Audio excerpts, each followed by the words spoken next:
берген қасиеттім қастерлім, өзім барда өзегімде жоқ шермон, кеше сенің келбетіңді арман қып, бұданына бұғауландық басаңдыр.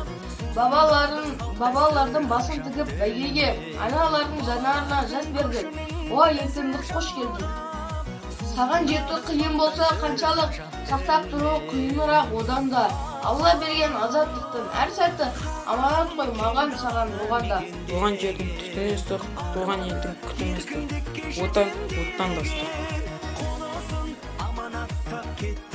Желтоқсанның қанды суық ызғары, қалың әскер қазағымды қорлады, тәуелсіздікті қолдаған жастардың отан үшін табандары тозбады.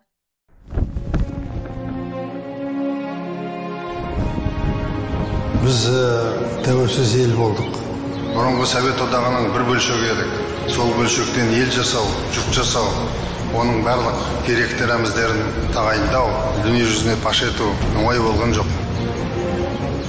Бұрын соңғы болмаған жағдайда біз өмір сүріп жатырмыз. Қазақ халқының көп ғасырлық тарихында дүние жүзіне белгілі болып, мемлекет құрғаны болған емес.